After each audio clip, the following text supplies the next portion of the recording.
ഉത്തരകന്നഡയിൽ കാളി നദിക്ക് കുറുകെയുള്ള പാലം തകർന്ന് പുഴയിലേക്ക് വീണ ട്രക്ക് പുറത്തെത്തിച്ചു. മുങ്ങൽ വിദഗ്ധൻ ഈശ്വർ മാൽപ്പയുടെ നേതൃത്വത്തിലാണ് 8 മണിക്കൂറോളം നീണ്ട ദൗത്യം പൂർത്തീകരിച്ചത്. കഴിഞ്ഞ 7 പുലർച്ചെയാണ് ട്രക്ക് പുഴയിൽ പതിച്ചത്.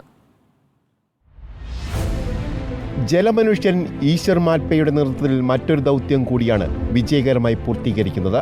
ദക്ഷിണ കന്നഡയിൽ കഴിഞ്ഞ ആഴ്ച തകർന്ന കൊടിബാഗ് പാലത്തിനൊപ്പം പുഴയിൽ പതിച്ച ട്രക്കാണ് ഇന്ന് പുറത്തെത്തിച്ചത്. രാവിലെ 11 മണിക്ക് പുഴയിലിറങ്ങിയ ഡൈവിംഗ് സംഘം 1 മണിക്കൂറിനകം ഇരുമ്പ് വട ഉപയോഗിച്ച് ഏതാണ്ട് 200 മീറ്റർ അകലെയുള്ള ക്രെയിനുമായി ട്രക്കിനെ ബന്ധിപ്പിച്ചു. എന്നാൽ ട്രക്കിൽ ചുറ്റിപ്പിടഞ്ഞ വൈദ്യുതി ടെലികോം കേബിളുകൾ ദൗത്യം സങ്കീർണമാക്കി. പിന്നീട് ഇത് മുറിച്ചു മാറ്റിയാണ് ട്രക്കിനെ വലിച്ചു നീക്കിയത്. പാതി വഴി എത്തുന്നതിന് മുൻപേ ട്രക്ക് പാറക്കെട്ടിൽ കുടുങ്ങി.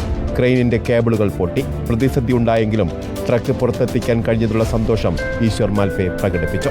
രാവിലെ നോക്കിക്കൊണ്ടിരിപ്പോൾ നമ്മൾ ഇവിടെ വന്ന് ഒരു ഭാഗത്തിൽ കീഴെ പോയിട്ട് ഒരു 40 അടി വെള്ളം ഇരുന്ന് ആ വെള്ളത്തിലടിയിൽ പോയി നമ്മൾ ഒരു ലോക്ക് ചെയ്ത് ചെസ്റ്റിൽ ലോക്ക് ചെയ്ത് പിന്നെ മേലെ പറഞ്ഞ ഒരു 100 അടി ഇരുന്ന സമയത്തിൽ അത് കട്ടായി പിന്നെ ഞങ്ങൾ തിരിച്ച് പിന്നെ ഡ്രൈവറായിട്ട് കീഴെ പോയിട്ട് പിന്നെ എടുത്തിട്ട് മേലാക്കി. ഇപ്പോൾ കഴിഞ്ഞ 7 പുലർച്ചെ 2 മണിയോടെയാണ് ഉത്തര കന്നഡയിൽ ദേശീയപാതയിലെ കൊടിബാഗിലെ പാലം തകർന്നു വീണത്.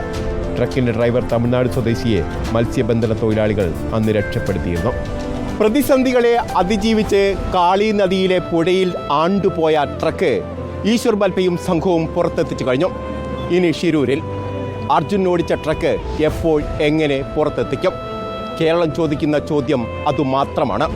വീഡിയോ ജേർണലിസ്റ്റ് രഞ്ജിത്ത് ബന്നിപ്പടിക്കൊപ്പം reporter A K Abhilash, in reporter, Karwar.